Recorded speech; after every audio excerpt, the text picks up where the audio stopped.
السلام علیکم ورحمۃ اللہ وبرکاتہ۔ بسم اللہ الرحمن الرحیم۔ دوستو، حضرت مولانا سید عطا اللہ شاہ بخاری رحمۃ اللہ تعالی ایک مرتبہ تقسیم ہند سے پہلے کی ریاست پٹیالہ میں جلسہ عام سے خطاب کر رہے تھے۔ دوران خطاب مجمع سے ایک سردار بلیر سنگھ نامی سپریڈنٹ، جو کہ اس وقت وردی میں بھی تھا، اسٹیج پر چڑھ کر شاہ صاحب سے پوچھنے لگا، شاہ صاحب، میں نے سنا ہے کہ آپ سید ہیں۔ شاہ جی نے جواب دیا، بھائی، میں تو سیدوں کی جوتیاں سیدھے کرنے والا ہوں۔ سردار جی نے پھر پوچھا کہ شاہ جی، میں نے سنا ہے کہ جو سید ہو اسے آگ نہیں جلاتی۔ مجمع میں شور برپا ہو گیا۔ چنانچہ شاہ جی نے سردار بلیر سنگھ کے آگے اپنے دونوں ہاتھ کر دیے۔ اس نے اپنے ایک محافظ سے کہا کہ آگ لے کر آؤ۔ وہ آگ لے کر آیا تو سردار نے آگ سے دہکتے انگارے شاہ جی کے ہاتھوں پر رکھ دیے۔ شاہ صاحب انگارے دونوں ہاتھوں میں لیے کھڑے رہے۔ سارا مجمع حیران رہ گیا۔ تقریباً 5 منٹ بعد سردار نے کہا کہ اب انگارے پھینک دیں اور مجھے اپنے ہاتھ دکھائیں۔ شاہ جی نے دونوں ہاتھ سردار بلیر سنگھ کے آگے کر دیے۔ وہ فوراً ہاتھوں کو چوم کر شاہ صاحب کے گلے لگ گیا اور کہا کہ شاہ جی، میرے سینے میں بھی آگ لگی ہوئی ہے، خدا کے لیے اسے بھی ٹھنڈا کر دیں اور مجھے کلمہ پڑھا دیں۔ شاہ جی نے سردار کو کلمہ پڑھایا اور وہ مسلمان ہو گیا۔ اللہ اکبر، اللہ اکبر۔ نوٹ: آج بھی اگر نسبت کے ساتھ ساتھ اعمال بھی اسی نسبت کے موافق ہوں تو دوستو، اللہ غیر مسلموں کی ہدایت کے لیے کرامات بخش دیتے ہیں۔ اللہ اکبر، اللہ اکبر۔ دوستو، اسی طرح والدین کے اکلوتے بیٹے اور 2 بہنوں کے اکلوتے پڑھے لکھے بھائی جنید کا اپنے محلے کے ایک نوجوان سے جھگڑا ہو گیا۔ ہاتھا پائی ہوئی اور کچھ گالیوں کا تبادلہ بھی ہوا۔ جنید گھر آیا اور اپنے کمرے میں بیٹھ گیا۔ اس نے اپنے دشمن کو مارنے کا فیصلہ کر لیا اور الماری سے پستول نکال لیا۔ اچانک اسے اپنے ایک دوست کی نصیحت یاد آ گئی۔ دوست نے اسے ایسا کوئی بھی انتہائی قدم اٹھانے سے پہلے 30 منٹ کے لیے واردات کے بعد کی صورتحال تصوراتی طور پر دیکھنے کا کہا تھا۔ جنید نے تصور میں اپنے دشمن کے سر میں 3 گولیاں فائر کر کے اسے ابدی نیند سلا دیا۔ 1 گھنٹے بعد وہ گرفتار ہو گیا۔ گرفتاری کے وقت اس کے والدین اور 2 بہنیں پھوٹ پھوٹ کر رو رہی تھی۔ اس کی ماں بے ہوش ہو گئی۔ مقدمہ شروع ہوا تو گھر خالی ہونا شروع ہو گیا۔ ایک کے بعد ایک چیز بکتی گئی۔ بہنوں کے پاس تعلیم جاری رکھنا ناممکن ہو گیا اور ان کے ڈاکٹر بننے کے خواب مقدمے کی فائل میں خرچ ہو گئے۔ بہنوں کے رشتے آنا بند ہو گئے اور ان کے سروں میں چاندی اترنے لگی۔ جیل کی سلاخوں کے پیچھے ہر ہفتے والدین اور بہنیں ملاقات کے لیے جاتے۔ بہنوں کا ایک ہی سوال ہوتا کہ بھائیا، اب ہمارا کیا ہوگا؟ ہم اپنے بھائی کے بستر پر کسے سلائیں گی؟ ہم بھائی کے ناز کیسے اٹھائیں گی؟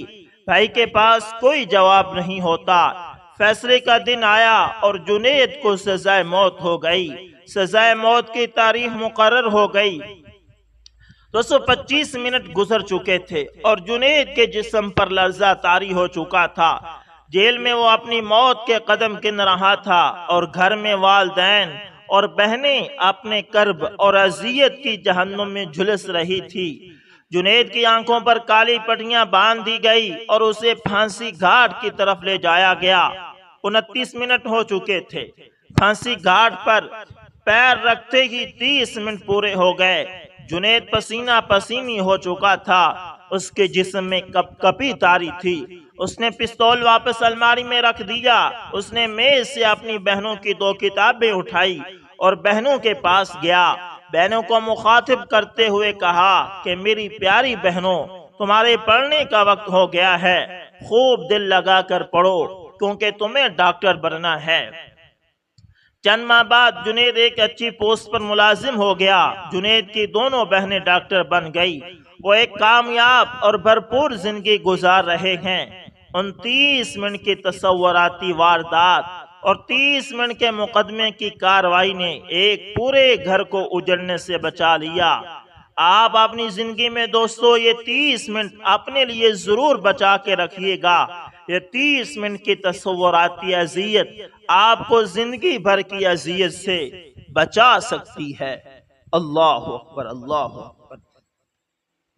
دوستو اسی طرح ایک صاحب نے اپنی حکایت بیان کی کہ ایک دن میرا دل بلا وجہ پریشان ہو گیا۔ بہت غور کرنے کے بعد بھی وجہ سمجھ نہیں آئی، کسی چیز میں دل نہیں لگ رہا تھا۔ اسی گھبراہٹ میں گھر سے نکل پڑا اور غیر ارادی طور پر قدم مسجد کی طرف اٹھ گئے۔ کیا دیکھتا ہوں کہ مسجد خالی ہے سوائے ایک آدمی کے، جو ایک کونے میں اللہ تعالی سے رو رو کر دعا مانگ رہا ہے۔ میں نے اس کی طرف کان لگائے تو وہ اللہ سے اپنے قرض کی ادائیگی کے بارے گڑ گڑا رہا تھا، جس کو ادا کرنے کا وقت سر پر آ چکا تھا۔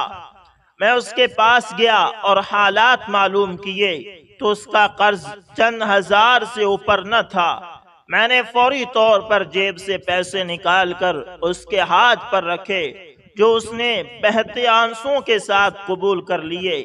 میرے دل سے بھی بوجھ ہٹ گیا، طبیعت میں پھر بشاشت آ گئی۔ میں نے جیب سے اپنا وزٹنگ کارڈ نکال کر اس کو دیا کہ آئندہ بھی جب ضرورت ہو تو مجھ سے رابطہ کر لینا۔ اس نے وہ کارڈ سختی کے ساتھ مجھے واپس کرتے ہوئے کہا، نہیں بابو جی، میں اپنے اللہ کو ناراض نہیں کر سکتا۔ آئندہ بھی وہی ذات میری حاجت پوری کرے گی جس ذات نے آپ کو مجھ تک پہنچایا۔ میں اس کی خودداری اور ایمان پر حیران رہ گیا۔ اس حکایت سے ہمیں بھی سبق ملتا ہے کہ اللہ کی مخلوق پر خرچ کرنا دلوں کے سکون کا سبب ہے، اور حدیث پاک کا مفہوم ہے کہ صدقہ برائی کے 70 دروازے بند کرتا ہے، اور مسکین کو اپنے ہاتھ سے صدقہ دینا بری موت سے بچاتا ہے۔ ہماری حکومت کی طرف سے جو کرونا وائرس کے بارے احتیاطی تدابیر بیان کی گئی تھی، ان کے ساتھ ساتھ ہماری نظر اس علاج پر بھی ہونی چاہیے جو حدیث میں وارد ہے۔ مثلا آپ صلی اللہ علیہ وسلم کا ارشاد گرامی ہے کہ کلونجی میں موت کے سوا ہر بیماری کی شفا ہے، اور آپ صلی اللہ علیہ وسلم نے ارشاد فرمایا کہ اپنے مریضوں کا علاج صدقے سے کرو، اور نیز فرمایا کہ سورہ فاتحہ میں ہر بیماری سے شفا ہے۔ اسی طرح شہد کے بارے میں بھی آپ کا ارشاد مبارک ہے۔ آخر میں ایک مجرب عمل بتا رہا ہوں جو لا علاج اور خطرناک بیماروں کے لیے اکسیر ہے۔ 7 دفعہ یہ درود پاک اللہم صلی علی سیدنا محمد بعدد کل داء و دواء وبارک وسلم، پھر 7 مرتبہ سورہ فاتحہ اور 7 مرتبہ سورہ اخلاص، پھر وہی درود شریف آخر میں 7 مرتبہ پڑھنا ہے، اور پانی پر دم کر کے پینا ہے، اور پورے جسم پر دم کرنا ہے۔ انشاءاللہ خطرناک سے خطرناک بیماری جڑ سے اکھڑ جائے گی۔ وما علینا الا البلاغ۔ مولانا شہد جاوید۔ اللہ اکبر۔ دوستو اسی طرح ایک اور واقعہ بھی سنتے جائیں۔ وزیر کی جان پہ بنی ہوئی تھی، فقیر بات ہی نہیں سن رہا تھا۔ آخر طویل منت سماجت کے بعد فقیر نے سر اٹھایا۔ ہاں بول، کیا کہنا ہے؟ وزیر نے ہاتھ جوڑے اور بتانا شروع کیا۔ 1 مہینہ پہلے ہمارے بادشاہ سلامت نے اچانک دربار میں ایک سوال اچھالا کہ کامیاب کردار کے لیے تربیت زیادہ کارآمد ہے یا ماحول؟ میرے ایک ہم منصب وزیر نے جھٹ کہا کہ علی جاں تربیت، جبکہ میں نے عجلت میں کہا جناب ماحول۔ ماحول تربیت پر فوقیت رکھتا ہے۔ بادشاہ سلامت نے ہماری طرف رعونت سے دیکھا اور فرمایا تم دونوں کو اپنا اپنا جواب عملی طور پر ثابت کرنا ہوگا۔ جو ثابت نہ کر سکا اس کا سر قلم کر دیا جائے گا۔ اور اس کے لیے ہمیں 1 ماہ کی مہلت دی گئی ہے۔ ہم دونوں اپنے جواب کی عملی تعبیر تلاشنے میں لگ گئے ہیں۔ میں سوچ سوچ کے پاگل ہونے کے قریب تھا، مگر کچھ سمجھ میں نہیں آ رہا تھا کہ 24 دن بعد اچانک میرے ہم منصب وزیر نے میری موت کے پروانے پر دستخط کرتے ہوئے دربار میں اپنے جواب کو عملی طور پر ثابت کرنے کی اجازت چاہی۔ اجازت ملنے پر اس نے دربار میں کھڑے ہو کر تالی بجائی۔ تالی بجتے ہی ایک ایسا منظر سامنے آیا کہ بادشاہ سمیت تمام اہل دربار کی سانسیں سینے میں اٹک گئی۔ دربار کے ایک دروازے سے 10 بلیاں منہ میں پلیٹیں لیے جن میں جلتی ہوئی موم بتیاں تھی، ایک قطار میں خرامہ خرامہ چلتی دربار کے دوسرے دروازے سے نکل گئی۔ نہ پلیٹیں گری اور نہ موم بتیاں بجھیں۔ دربار تعریف و توصیف کے نعروں سے گونج اٹھا۔ میرے ہم منصب نے بادشاہ کی طرف دیکھا اور بولا، حضور، یہ سب تربیت ہی ہے کہ جس نے جانور تک کو اس درجہ نظم و ضبط کا عادی بنا دیا۔ بادشاہ نے میری جانب دیکھا۔ مجھے اپنی موت سامنے نظر آ رہی تھی۔ میں دربار سے نکل آیا، تبھی ایک شخص نے آپ کا نام لیا کہ میرے مسئلے کا حل آپ کے پاس ہی ہو سکتا ہے۔ میں 2 دن کی مسافت کے بعد یہاں پہنچا ہوں۔ دی گئی مدت میں سے 4 دن باقی ہیں۔ اب میرا فیصلہ آپ کے ہاتھ میں ہے۔ فقیر نے سر جھکایا اور آہستہ سے بولا، واپس جاؤ اور بادشاہ سے کہو کہ 30ویں دن تم بھرے دربار میں ماحول کی افادیت ثابت کرو گے، مگر میں تو یہ کبھی نہ کر سکوں گا، وزیر نے لاچارگی سے کہا۔ آخری دن میں خود دربار میں آؤں گا، فقیر نے سر جھکائے ہوئے کہا۔ وزیر مایوسی اور پریشانی کی حالت میں واپس دربار چلا آیا۔ مقررہ مدت کا آخری دن تھا۔ دربار کھچا کھچ بھرا ہوا تھا۔ وزیر کا دل زور زور سے دھڑک رہا تھا۔ سب کی نظریں بار بار دروازے کی طرف اٹھتی تھی کہ اچانک ایک مفلوق الحال سا شخص اپنا مختصر سامان کا تھیلا اٹھائے دربار میں داخل ہوا۔ بادشاہ کی طرف دیکھا اور بولا، وقت کم ہے، میں نے واپس جانا ہے۔ اس وزیر سے کہو تربیت کی افادیت کا ثبوت دوبارہ پیش کرے۔ تھوڑی دیر بعد ہی دوسرے وزیر نے تالی بجائی اور دوبارہ وہی منظر پلٹا۔ دربار کے دروازے سے 10 بلیاں اسی کیفیت میں چلتی ہوئی سامنے والے دروازے کی طرف بڑھنے لگی۔ سارا مجمع سانس روکے یہ منظر دیکھ رہا تھا۔ وزیر نے امید بھری نگاہوں سے فقیر کی طرف دیکھا۔ جب بلیاں عین دربار کے درمیان پہنچی تو فقیر آگے بڑھا اور ان کے درمیان جا کے اپنا تھیلا الٹ دیا۔ تھیلے میں سے موٹے تازے چوہے نکلے اور دربار میں ادھر ادھر بھاگنے لگے۔ بلیوں کی نظر جیسے ہی چوہوں پر پڑی، انہوں نے منہ کھول دیے۔ پلیٹیں اور موم بتیاں دربار میں بکھر گئی۔ ہر طرف بھگدڑ مچ گئی۔ بلیاں چوہوں کے پیچھے لوگوں کی جھولیوں میں گھسنے لگی۔ لوگ کرسیوں پر اچھلنے لگے۔ دربار کا سارا نظام درہم برہم ہو گیا۔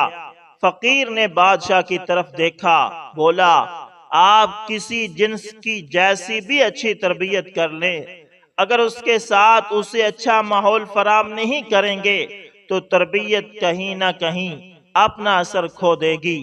کامیاب کردار کے لیے تربیت کے ساتھ ساتھ بہتر ماحول بے حد ضروری ہے۔ اس سے پہلے کہ بادشاہ اسے روکتا، فقیر دربار کے دروازے سے نکل چکا تھا۔ اللہ اکبر، اللہ اکبر، اللہ اکبر۔ دوستو، اسی طرح امام احمد بن حنبل رحمت اللہ تعالی کی اپنے بیٹوں کو خوشگوار ازدواجی زندگی کے لیے 10 قیمتی نصیحتیں۔ امام احمد بن حنبل رحمت اللہ تعالی نے اپنے صاحبزادے کو شادی کی رات 10 نصیحتیں فرمائی۔ فرمایا، بیٹا، تم گھر کا سکون حاصل نہیں کر سکتے جب تک کہ اپنی بیوی کے معاملے میں ان 10 عادتوں کو نہ اپناؤ، لہذا ان کو غور سے سنو اور عمل کا ارادہ کرو۔ دوستو، آپ بھی کوشش کریں۔ پہلی دو تو یہ کہ عورتیں تمہاری توجہ چاہتی ہیں اور چاہتی ہیں کہ تم ان سے واضح الفاظ میں محبت کا اظہار کرتے رہو، لہذا وقتاً فوقتاً اپنی بیوی کو اپنی محبت کا احساس دلاتے رہو اور واضح الفاظ میں اس کو بتاؤ کہ وہ تمہارے لیے کس قدر اہم اور محبوب ہے۔ اس گمان میں نہ رہو کہ وہ خود سمجھ جائے گی، رشتوں کو اظہار کی ضرورت ہمیشہ رہتی ہے۔ یاد رکھو، اگر تم نے اس اظہار میں کنجوسی سے کام لیا تو تم دونوں کے درمیان ایک تلخ دراڑ آ جائے گی جو وقت کے ساتھ بڑھتی رہے گی اور محبت کو ختم کر دے گی۔ نمبر 3، عورتوں کو سخت مزاج اور ضرورت سے زیادہ محتاط مردوں سے کوفت ہوتی ہے، لیکن وہ نرم مزاج مرد کی نرمی کا بے جا فائدہ اٹھانا بھی جانتی ہیں، لہذا ان دونوں صفات میں اعتدال سے کام لینا تاکہ گھر میں توازن قائم رہے اور تم دونوں کو ذہنی سکون حاصل ہو۔ نمبر 4، عورتیں اپنے شوہر سے وہی توقع رکھتی ہیں جو شوہر اپنی بیوی سے رکھتا ہے، یعنی عزت، محبت بھری باتیں، ظاہری جمال، صاف ستھرا لباس اور خوشبودار جسم، لہذا ہمیشہ اس کا خیال رکھنا۔ نمبر 5، یاد رکھو، گھر کی چار دیواری عورت کی سلطنت ہے، جب وہ وہاں ہوتی ہے تو گویا اپنی مملکت کے تخت پر بیٹھی ہوتی ہے۔ اس کی اس سلطنت میں بے جا مداخلت ہرگز نہ کرنا اور اس کا تخت چھیننے کی کوشش نہ کرنا۔ جس حد تک ممکن ہو گھر کے معاملات اس کے سپرد کرنا اور اس میں تصرف کی اس کو آزادی دینا۔ نمبر 6، ہر بیوی اپنے شوہر سے محبت کرنا چاہتی ہے، لیکن یاد رکھو اس کے اپنے ماں باپ، بہن بھائی اور دیگر گھر والے بھی ہیں جن سے وہ لا تعلق نہیں ہو سکتی اور نہ ہی اس سے ایسی توقع جائز ہے، لہذا کبھی بھی اپنے اور اس کے گھر والوں کے درمیان مقابلے کی صورت پیدا نہ ہونے دینا، کیونکہ اگر اس نے مجبوراً تمہاری خاطر اپنے گھر والوں کو چھوڑ بھی دیا تب بھی وہ بے چین رہے گی اور یہ بے چینی بالآخر تم سے اسے دور کر دے گی۔ نمبر 7، بلا شبہ عورت ٹیڑھی پسری سے پیدا کی گئی ہے اور اسی میں اس کا حسن بھی ہے، یہ ہرگز کوئی نقص نہیں، وہ ایسے ہی اچھی لگتی ہے جس طرح بھویں گلائی میں خوبصورت معلوم ہوتی ہیں، لہذا اس کے ٹیڑھ پن سے فائدہ اٹھاؤ اور اس کے اس حسن سے لطف اندوز ہو۔ اگر کبھی اس کی کوئی بات ناگوار بھی لگے تو اس کے ساتھ سختی اور تلخی سے اس کو سیدھا کرنے کی کوشش نہ کرو، ورنہ وہ ٹوٹ جائے گی اور اس کا ٹوٹنا بالآخر طلاق تک نوبت لے جائے گا، مگر اس کے ساتھ ساتھ ایسا بھی نہ کرنا کہ اس کی ہر غلط اور بے جا بات مانتے ہی چلے جاؤ، ورنہ وہ مغرور ہو جائے گی جو اس کے اپنے ہی لیے نقصان دہ ہے، لہذا معتدل مزاج رہنا اور حکمت سے معاملات کو چلانا۔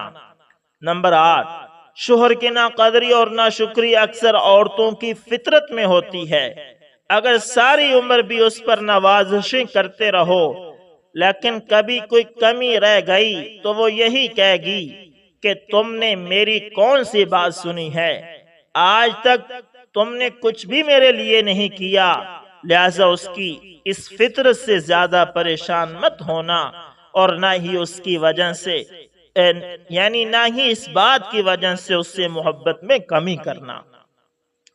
یہ ایک چھوٹا سا عیب ہے، اس کے اندر ہے، لیکن اس کے مقابلے میں اس کے اندر بے شمار خوبیاں بھی ہیں، بس تم ان پر نظر رکھنا اور اللہ کی بندی سمجھ کر اس سے محبت کرتے رہنا اور حقوق ادا کرتے رہنا۔ نمبر 9، ہر عورت پر جسمانی کمزوری کے کچھ ایام آتے ہیں، ان ایام میں اللہ تعالیٰ نے بھی اس کو عبادات میں چھوٹ دی ہے، اس کی نمازیں معاف کر دی ہیں اور اس کو روزوں میں اس وقت تک تاخیر کی اجازت ہے جب تک کہ وہ دوبارہ صحت یاب نہ ہو جائے، بس ان ایام میں تم اس کے ساتھ ویسے ہی مہربان رہنا جیسے اللہ تعالیٰ نے اس پر مہربانی کی ہے۔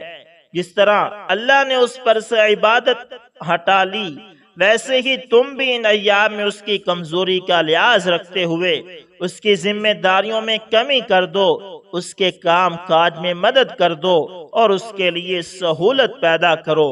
نمبر 10، آخر میں بس یہ یاد رکھو کہ تمہاری بیوی نکاح کی رسی سے تمہارے ساتھ باندھی گئی ہے، جس کی گرہ تمہارے ہاتھ میں رکھی ہے، اس کے بارے میں اللہ تعالیٰ تم سے سوال کرے گا، بس اس کے ساتھ انتہائی رحم کا معاملہ کرنا۔ اللہ اکبر۔ دوستو امید کرتا ہوں کہ یہ ویڈیو آپ لوگوں کو بہت ہی اچھی لگی ہوگی، خاص کر یہ امام احمد بن حنبل رحمۃ اللہ تعالیٰ کی یہ جو قیمتی باتیں ہیں۔ اگر ویڈیو پسند آئے تو لائک شیئر کمنٹ لازمی کریں، اور اگر آپ ہمارے channel AS information T V پر نئے ہیں تو اس کو لازمی سبسکرائب کریں اور ساتھ میں بیل کے نشان کو دبانا نہ بھولنا، تاکہ ہر نئی ویڈیو کا نوٹیفیکیشن آپ لوگوں تک پہنچتا رہے۔ ملتے ہیں کسی نیکسٹ اچھی سی ویڈیو کے اندر، تب تک کے لیے اللہ حافظ، جزاکم اللہ